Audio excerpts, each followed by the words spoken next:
नमस्कार, MB news world में आप सभी का स्वागत है। मैं हूं धनेश्वरी दिवांगन। अब खबरें विस्तार से। लेखिका और एक्टिविस्ट अरुंधति रॉय, फिल्मकार कुंदन शाह और शहीद अख्तर मिर्जा ने अपने राष्ट्रीय पुरस्कारों को लौटाने की घोषणा की है। इन तीनों ने देश में बढ़ती असहिष्णुता के विरोध में पुरस्कार लौटाने की घोषणा की है। देश में असहिष्णुता के माहौल को लेकर पुरस्कार वापसी का सिलसिला जारी है। इसी कड़ी में अब जाने माने फिल्मकार कुंदन शाह, निर्देशक सईद मिर्जा और प्रसिद्ध लेखिका व सामाजिक कार्यकर्ता अरुंधति रॉय का नाम भी शामिल हो गया है। इन्होंने भी अपने राष्ट्रीय पुरस्कार लौटाने का ऐलान किया है। जाने भी दो यारो जैसी सुपरहिट फिल्म सहित प्रसिद्ध धारावाहिक नुक्कड़ बना चुके कुंदन शाह और अल्बर्ट पिंटो को गुस्सा क्यों आता है, मोहन जोशी हाजिर हो सहित नसीम जैसी फिल्मों का निर्देशन कर चुके सईद मिर्जा ने गुरुवार को पुरस्कार लौटाने की घोषणा करते हुए केंद्र की भाजपा सरकार पर तानाशाही का आरोप लगाया।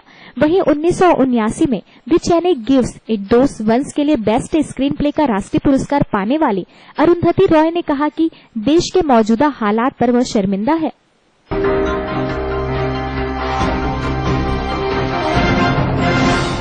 सुप्रीम कोर्ट ने आय से अधिक संपत्ति मामले में हिमाचल प्रदेश के सीएम वीरभद्र सिंह द्वारा दायर की गई याचिका को हिमाचल प्रदेश हाईकोर्ट से दिल्ली हाईकोर्ट ट्रांसफर कर दिया गया है। हिमाचल के मुख्यमंत्री वीरभद्र सिंह के खिलाफ आय से अधिक संपत्ति के मामले में सुप्रीम कोर्ट ने टिप्पणी करते हुए कहा कि न्याय के मंदिर को जलील होने से बचाने और न्यायपालिका की आलोचना को रोकने के लिए इस केस को दिल्ली हाईकोर्ट ट्रांसफर करना जरूरी है। मुख्यमंत्री वीरभद्र सिंह के खिलाफ सीबीआई की ओर से दायर याचिका पर सुप्रीम कोर्ट ने गुरुवार को सुनवाई की। जस्टिस एफएमआई कलीफुल्ला और जस्टिस यूयू ललित के बेंच ने मामले की सुनवाई की। इससे पहले सीबीआई ने अपना पक्ष रखते हुए कहा कि हिमाचल के हाईकोर्ट के जज जिन्होंने सीएम और उनकी पत्नी की गिरफ्तारी पर रोक लगाई है, वे सीएम के वकील रहे हैं। ऐसे में निष्पक्ष सुनवाई की उम्मीद नहीं की जा सकती।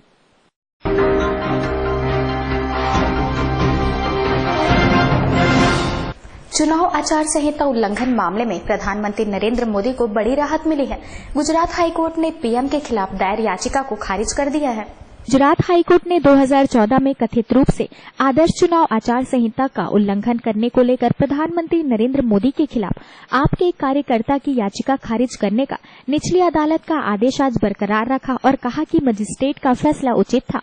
जस्टिस जेबी पर्दीवाला ने निचली अदालत द्वारा याचिका स्वीकार करने से इनकार करने के आदेश को सही ठहराया है और कहा कि मैं आपकी इस बात से इत्तेफाक नहीं रखता कि मजिस्ट्रेट ने याचिका खारिज करते हुए उचित प्रक्रिया का पालन नहीं किया।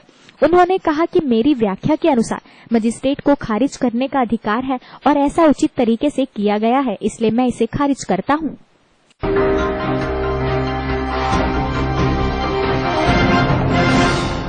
जदयू के राष्ट्रीय अध्यक्ष और सांसद शरद यादव ने कहा कि बीजेपी गाय की पूंछ पकड़कर बिहार में सत्ता पाना चाहती है।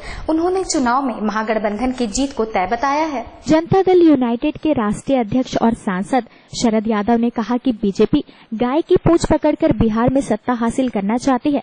यादव ने मधेपुरा विधानसभा क्षेत्र के आदर्श मध्य विद्यालय भीरकी बाजार के मतदान केंद्र संख्या 186 पर मतदान करने के बाद पत्रकारों को बताया कि बिहार में महागठबंधन की सरकार बननी तय है।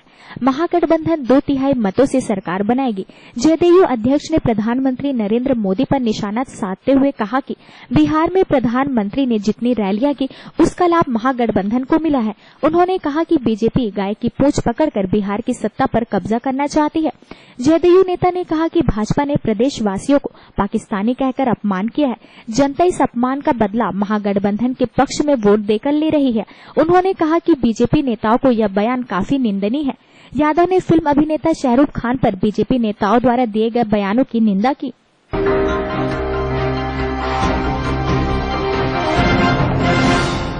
बसपा की राष्ट्रीय अध्यक्ष मायावती ने कहा कि बिहार की जनता पिछले लोकसभा आम चुनाव की तरह ही अगर भाजपा व खासकर प्रधानमंत्री नरेंद्र मोदी द्वारा इस्तेमाल किए अनेक प्रकार के हथकंडों के बहकावे में आकर गुमराह हो जाती है तो इससे एनडीए गठबंधन को तो लाभ होगा, लेकिन इससे बिहार को काफी नुकसान होगा। वहां का विकास खास तौर पर प्रभावित होगा। समाज पार्टी अध्यक्ष मायावती ने उत्तर प्रदेश में हाल में पंचायत चुनाव में पार्टी के अच्छे प्रदर्शन पर खुशी जाहिर करते हुए राज्य में आगामी विधानसभा चुनाव में जीत के लिए पार्टी के लोगों को विरोधियों के हथकंडों से सावधान रहने की हिदायत दी। मायावती ने उत्तर प्रदेश तथा उत्तराखंड की राज्य इकाइयों तथा जिला स्तरीय वरिष्ठ पदाधिकारियों के आयोजित एक बैठक में इन दोनों राज्यों में बसपा संगठन के कार्यों की समीक्षा की और पार्टी संगठन के शेष कार्यों को भी विधानसभा चुनाव से पहले पूरा करने के लिए जरूरी दिशा निर्देश दिए। बसपा मुखिया ने कहा कि उत्तर प्रदेश और उत्तराखंड में विधानसभा चुनाव होने में बहुत कम वक्त रह गया है और विरोधी पार्टियां इन चुनाव में जनता को गुमराह करके फिजा को अपने पक्ष में करने के लिए तरह तरह के घिनौने हथकंडे भी इस्तेमाल करेगी, जिनमें बसपा के लोगों को अभी से सावधान रहने की जरूरत है। खासकर भाजपा एंड कंपनी के सांप्रदायिक एजेंडे से जरूर सावधान रहना होगा। मायावती ने पार्टी के सर्व समाज के जनाधार को आगे बढ़ाने के लिए जरूरी दिशा निर्देश देकर उन पर सख्ती से अमल करने की हिदायत दी।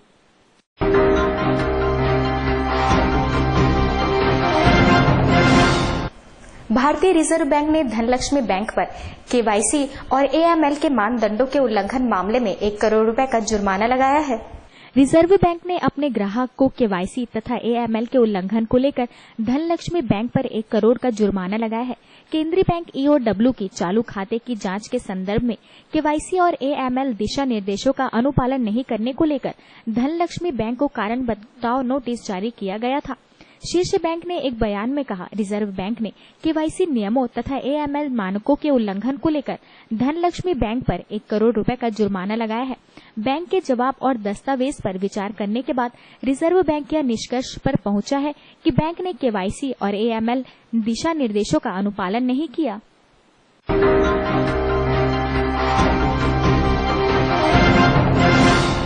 छत्तीसगढ़ की राजधानी रायपुर में होने वाले अंतर्राष्ट्रीय हॉकी मैच के लिए खेल एवं युवा कल्याण विभाग की ओर से सारी तैयारियां कर ली गई हैं। हॉकी मैच की टिकटें भी मिलनी शुरू हो गई हैं। लगभग 50 रुपए से लेकर 1000 रुपए तक की टिकट उपलब्ध है। 27 नवंबर से 6 दिसंबर तक होने वाले हॉकी मैच के लिए पिछले 8 महीनों से तैयारियां चल रही है। खिलाड़ियों के लिए 2 पिच बनकर तैयार हैं। 9 नवंबर को प्रदेश के मुखिया डॉक्टर रमन सिंह दूसरे स्टेडियम का उद्घाटन करेंगे। तैयार हो चुकी है, लाइट लग चुकी है और जो आवश्यक चीजें हैं वो लगभग पूरी कर ली गई है।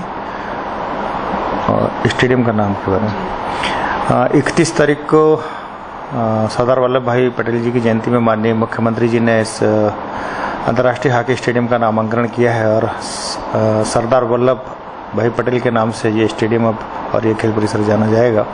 दोनों स्टेडियम, दूसरे स्टेडियम का उद्घाटन 9 तारीख को माननीय मुख्यमंत्री जी के कर कमलों से होगा, जिसकी तैयारी लगभग पूरी हो गई है। फ्लड लाइट आज खड़ी हो जाएगी।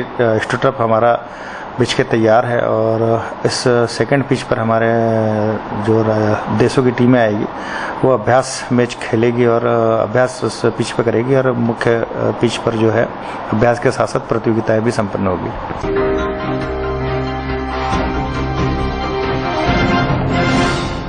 आप पार्टी के कार्यकर्ताओं के साथ हुई लाठीचार्ज के मामले को अब एसपी ने संज्ञान में ले लिया है। आप पार्टी के शीर्ष नेताओं ने इस मुद्दे को उठाते हुए एसपी को ज्ञापन सौंपा है। पर्यटन एवं संस्कृति मंत्री के खिलाफ प्रदर्शन करने वाले आप पार्टी के कार्यकर्ताओं पर पुलिस ने जमकर लाठी बरसाया था, जिसके विरोध में आज आप पार्टी के शीर्ष नेताओं ने एसपी को ज्ञापन भी सौंपा है। उनका मानना है कि मंत्री के द्वारा किए गए भ्रष्टाचारों को अब और बर्दाश्त नहीं किया जाएगा। पार्टी वैसे भी अपनी छवि अनुरूप कार्य करती है, किसी प्रकार के किसी कानून व्यवस्था को खराब करने का कभी न प्रयास करती है और न करेगी। लेकिन उसके बावजूद भी हम लोगों के ऊपर लाठी से प्रहार किए गए। कई साथी लाठियों से घायल भी हुए। एक्चुअली कुछ वहां पे पब्लिक इकट्ठी हो गई थी तो उनको ऐसा लगा कि इन लोगों ने काफी लोगों को बुला लिया है और अचानक से पुलिस वालों ने लाठीचार्ज की। ये एक पुलिस प्रशासन का सरकार का एक कड़ा रूप आम आदमी पार्टी पे, और उनको ऐसा लगता है कि आम आदमी पार्टी अब उभर कर तीसरे मोर्चे के रूप में सामने आ रही है। तो एक दमनकारी नीति सरकार अपना रही है और इनको कहीं न कहीं ऊपर से आदेश है कि इन पे लाठी चलाओ और इनको अंदर करो और इन पे कठोर से कठोर कार्रवाई करें।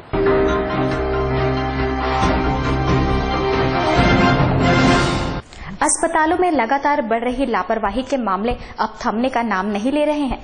ऐसा ही एक मामला शहर के केसी मल्टी स्पेशलिस्ट हॉस्पिटल में सामने आया है। केसी मल्टी स्पेशलिस्ट हॉस्पिटल में इलाज के दौरान हुए मरीज की मौत को लेकर परिजनों ने सवाल उठाया है। परिजनों का आरोप है कि ऑर्थोपेडिक डॉक्टर द्वारा कार्डियोलॉजी का इलाज किया गया, जिसके चलते उनकी मौत हो गई। परिजनों ने इस मामले को लेकर पुलिस में शिकायत भी दर्ज कराई है। करने का ये मामला था कि हम चाचा हैं जो कि कल 1:30 बजे से मतलब उनको थोड़ा तकलीफ हो रहा था, तो हम इलाज के लिए केसी मल्टी स्पेशलिटी हॉस्पिटल गए। तो वहाँ 8 बजे के आसपास गए तो बीपी का प्रॉब्लम था, शायद उनका बीपी लो हो गया था। तो हम लोग गए तो वहाँ फिर उन लोग देखे और बोले कि इनको एडमिट करना पड़ेगा, तो एडमिट किए हम लोग। फिर उसके बाद उन लोग चेकअप वेकअप चालू किए, बोले कि आप मेडिसिन ला लीजिए, मेडिसिन लिखे और कुछ पैसे जमा कराए, तो वो सब हो गया। तो उसके बाद कुछ समय बाद फिर से मेडिसिन लिखी और फिर गए हम लोग, बोले नॉर्मल तो क्या पोजीशन, हाँ ठीक है। और उनसे भी बात किए हमारे चाचा से, तो वो भी बोले हाँ ठीक है। तो बोले नहीं नॉर्मल है, वो कल तक आप ठीक हो जाएंगे, आप डिस्चार्ज करा के ले जा सकते हैं, वो कल तक एकदम फ्री हो जाएंगे। फिर 2 घंटे बाद सब हम लोग फिर आए, कुछ लोग रुके हुए थे, अब तो नॉर्मल है, इस वजह से घर आए बताने के लिए। तो फिर कुछ समय बाद घर में कॉल आता है कि उनका तबीयत बिगड़ गया। डॉक्टर कहने लगे कि अब हम कुछ नहीं कर सकते, अब हम कुछ नहीं कर सकते। तो फिर हम लोग बोले कि आप क्या बोल रहे हैं, कि पहले जब आपने ऐसा बोल चुका है कि नॉर्मल है, कल आप ले जा सकते हैं, उसके बावजूद आप इस टाइप का वो कर रहे हैं। तो वो भी एकदम उसमें आने लगे, नहीं ऐसा नहीं हो सकता, ये वो केस वो हो रहा, बिगड़ रहा है, हम इसके बारे में कुछ नहीं कर सकते। तो हम लोग फिर बोले कि आप मेडिसिन जो लिख रहे थे, मंगा रहे, वो चीज़ हम ला के दे रहे, उसके बावजूद आप ऐसा बोल रहे, पहले आप नॉर्मल बोले। और सबसे बड़ी बात, वहाँ कार्डियोलॉजिस्ट नहीं है, स्पेशलिस्ट मल्टी स्पेशलिस्ट के नाम से है। आर्थो का जो डॉक्टर है, आर्थोलॉजिस्ट, वो कार्डियोलॉजिस्ट अटेम्प्ट कर रहे हैं, मतलब हार्ट का केस वो देख रहे हैं। तो आप बताइए क्या होगा। और इक्विपमेंट ईसीजी हुआ नहीं, हार्ट में सबसे पहले आप ईसीजी देखेंगे, तब वो मरीज के बारे में बता सकते हैं ना क्या पोजीशन है उनकी। ईसीजी लिए नहीं, रिपोर्ट बोल रहे हैं कि आप नहीं बच सकते। उसके बाद ऐसा कर करके वो फिर मेडिकल वाले से हम लोग मेडिसिन ले रहे थे, तो पूछे किस टाइप के मेडिसिन, वो बोले नार्कोटिक्स है। मतलब ये तो एक नशीली दवा होती है, जो दिया जाता है ठीक है, लेकिन मरीज का आप उसको सिचुएशन को देख के दिया जाता है ना। आप किसी भी मतलब मरीज को देना ही है, उनको रिलैक्स देना है। एक तो उनका बीपी ज़्यादा ही लो हो रहा था, उस वजह से दिए, फिर एकदम उनका वो फिर होना, बातचीत करना ही बंद कर दिए। फिर हम लोग भी थोड़ा डर गए। और फिर कुछ समय बाद हम लोग जब यहाँ पुलिस को वो करवाने आए FIR, तब तक वो हो चुके थे और उन्होंने हमें कोई इन्फॉर्म भी नहीं किया कि उनका डेथ हो चुका है।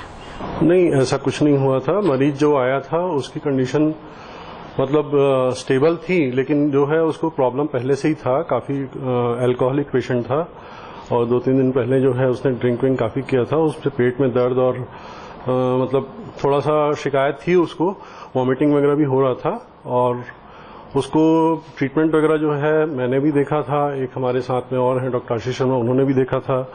फिर बाद में डॉक्टर विपिन चंद्राकर हैं, सब लोगों ने देखा था और ट्रीटमेंट पूरा अच्छे से हुआ। हमने अपनी पूरी कोशिश की और सडनली उसको जो है कार्डियक अरेस्ट हुआ और कार्डियक अरेस्ट होने के कारण से इतना भी मतलब उसको समय नहीं मिल पाया कि उसको बचाया जा सके। और फिर भी जो है लास्ट तक के हमने अपनी पूरी कोशिश की। अब ये है कि हम लोग डॉक्टर्स हैं, मतलब पूरा अपनी कोशिश करते हैं।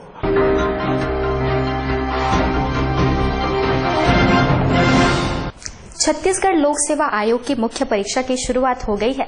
5 से 8 नवंबर तक ये परीक्षाएं चलेंगी। साइंस कॉलेज में आयोजित होने वाली इस परीक्षा में सुबह एवं दोपहर की पाली को मिलाकर लगभग 1000 छात्रों ने परीक्षा दी। परीक्षा को ध्यान में रखकर सुरक्षा के कड़े इंतजाम किए गए थे।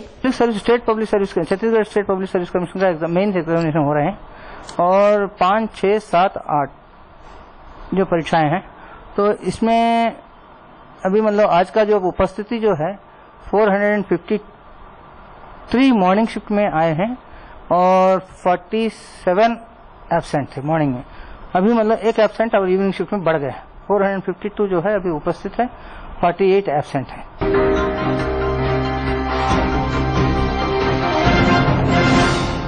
अखिल भारतीय विद्यार्थी परिषद की ओर से गुरुवार को प्रदेश स्तरीय छात्र नेता सम्मान समारोह एवं सम्मेलन का आयोजन किया गया, जिसमें मुख्य अतिथि के रूप में प्रदेश के मुख्यमंत्री डॉक्टर रमन सिंह उपस्थित रहे।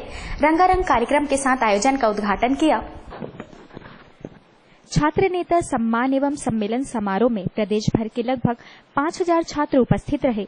इस दौरान एबीवीपी के प्रदेश अध्यक्ष मंत्री आशुतोष मंडावी, राष्ट्रीय महामंत्री श्रीनिवास, क्षेत्रीय संगठन मंत्री प्रफुल्ल एकांत, युवा उद्यमी मनोज गोयल आदि उपस्थित रहे। साथ ही विश्वविद्यालय के एबीवीपी अध्यक्षों का सम्मान मुख्यमंत्री डॉक्टर रमन सिंह के हाथों किया गया। परिचर्चा में शामिल छात्रों ने शिक्षा से संबंधित सवाल भी मुख्यमंत्री से पूछे। आज अखिल भारतीय विद्यार्थी परिषद का हमारे जीते हुए छात्र प्रतिनिधियों का सम्मान समारोह और एक ऐतिहासिक अवसर, जब छत्तीसगढ़ में विद्यार्थी परिषद में न केवल महाविद्यालय स्तर में, विश्वविद्यालय स्तर में 11 महाविद्यालय में पूर्ण रूप से विजय हासिल की और आज उन छात्र छात्राओं का न केवल सम्मान है बल्कि वो छत्तीसगढ़ के आने वाले कल के, इस छत्तीसगढ़ को आगे बढ़ाने वाले ध्वजवाहक हैं। छत्तीसगढ़ को नेतृत्व प्रदान करने वाली युवा पीढ़ी है और उनके साथ और खास तौर से विद्यार्थी परिषद को जो भूमिका रही है, शिक्षा, शिक्षा के साथ संस्कार, संस्कार के साथ नेतृत्व और ऐसी पीढ़ी का निर्माण करना जो आने वाले कल छत्तीसगढ़ को सभी क्षेत्रों में नेतृत्व देने लायक युवकों की एक टोली तैयार होती है। और मुझे खुशी है आज छत्तीसगढ़ के कोने कोने से, बस्तर से लेकर सरगुजा और सभी क्षेत्रों के छात्र प्रतिनिधि आए हैं। जो जोश देख रहा हूं, जो उत्साह देख रहा हूं, मैंने कहा कि राजनीति के क्षेत्र के साथ साथ समाज में भी हमारी भागीदारी उतना ही बराबर हो। गरीबों की सेवा, बस्तर से सरगुजा तक फैले हुए वनवासियों के बीच काम और समाज को जागृत करना, संपूर्ण स्वच्छता अभियान से लेकर स्वास्थ्य के अभियान में उनकी भागीदारी, वृक्षारोपण में भागीदारी और साथ ही साथ हम जिस कैंपस में रहते हैं उसको स्वच्छ साफ सुथरा रखने की भी जवाबदारी हमारी है। और मुझे लगता है विद्यार्थी परिषद स्वामी विवेकानंद के उस आदर्श को आगे बढ़ाते हुए इस भारत को उस सर्वोच्च स्थान तक पहुंचाने का संकल्प हमने लिया है।